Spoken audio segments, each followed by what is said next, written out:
Our 10th visit brings us to one of the strangest of the 17 principles of success, because it is the principle which makes it possible for you to convert into an asset every adversity, every disappointment, every defeat, and every failure you meet with from now on the remainder of your life. Yes, the principle of learning from adversity makes it possible for you to transmute all your past failures and mistakes into an asset which will help you achieve outstanding success in the future. At the very outset of this visit, I wish to call your attention to an important fact which may give you immediate possession of the great master key to success, namely, that your positive mental attitude is the only means by which you may convert adversities, defeats, and failures into assets. It seems to have been intended that everyone should experience adversities, defeats, and even failures as a part of nature's method of disciplining people to learn how to take possession of their own minds. But the Creator very wisely provided everyone with the means for converting these experiences into benefits of a priceless value, the means being our privilege of maintaining and directing a positive mental attitude.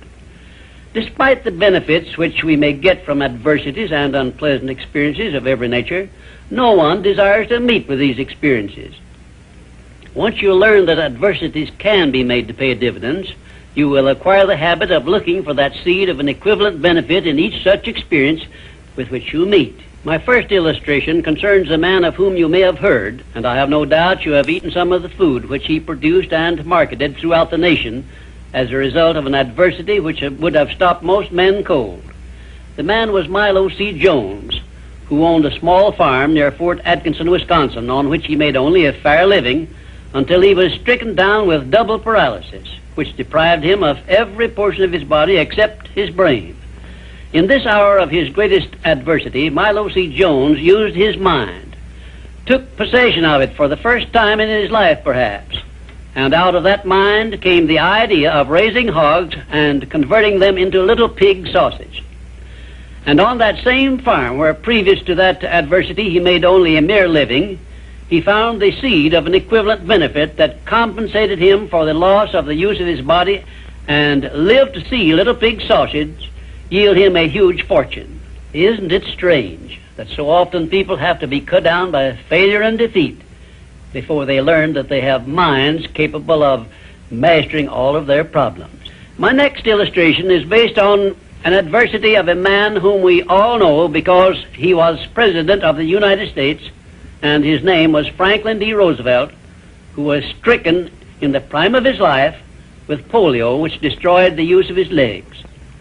Instead of sitting on a street corner with a tin cup and some lead pencils, as many another might have done under similar circumstances, Franklin D. Roosevelt transmuted his affliction into a buildup of his self-reliance and lifted himself to the highest position available to mankind anywhere on this earth, got that position and held it until he passed on, held it longer than had any previous president. Verily, I tell you with all the enthusiasm at my command, that you may find in your adversities the necessary challenge to inspire you on to success, such as you never would have known without these experiences.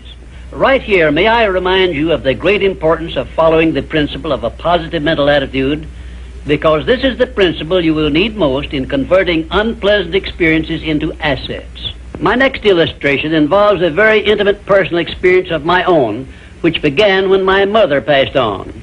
I was 8 years of age. I know that the loss of one's mother at any age usually is regarded as an irreparable loss which offers no possible benefits.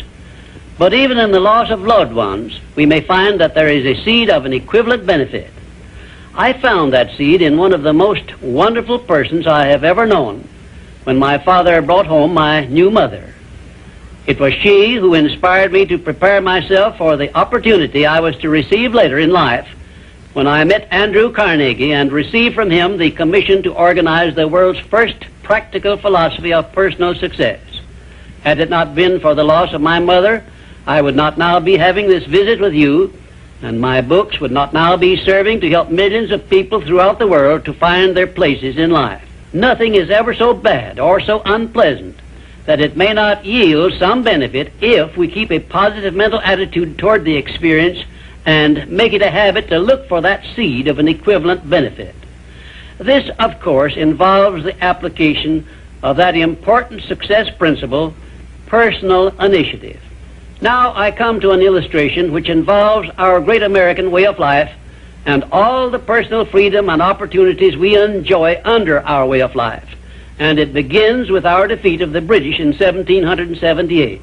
Probably every Britisher believed that the loss of the American colonies was an irreparable loss which offered no possible benefits.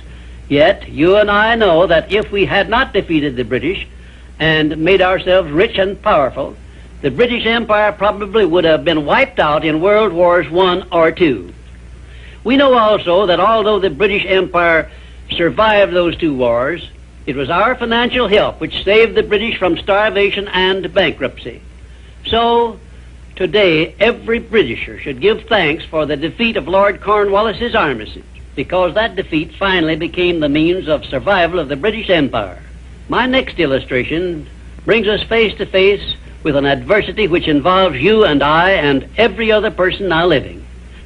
I have reference to the trend in this and all other countries to rob individuals of their rights of personal freedom, a trend which is in direct violation of the obvious purpose of the Creator to give every individual the privilege of freedom of thought and action.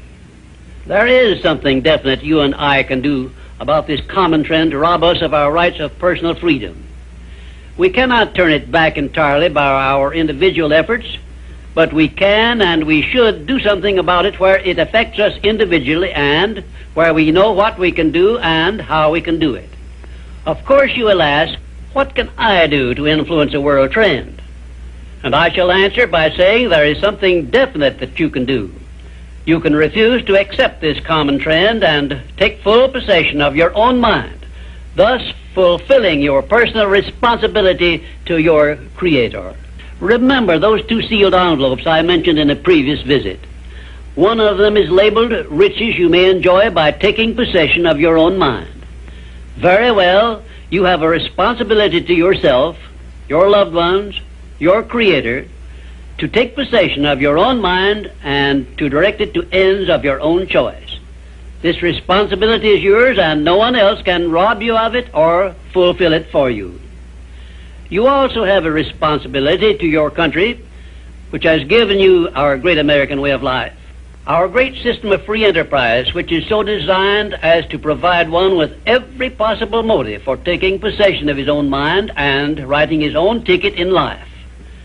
It is definitely a part of the overall plan of the universe to give man the benefit only of those blessings he recognizes, embraces, and uses constructively. Tie your arm to your side and take it out of use, and nature rebels immediately by causing the arm to atrophy, wither, and become useless.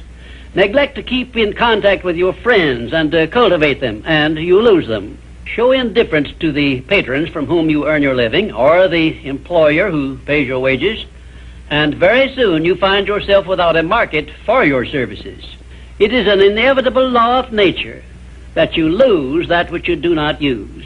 And of course this applies to the use of your own mind, the same as to everything else. And we who so often boast that we are citizens of the richest, the greatest, and the most powerful nation civilization has yet produced, will do well to remember this law, through which we lose that which we do not properly use.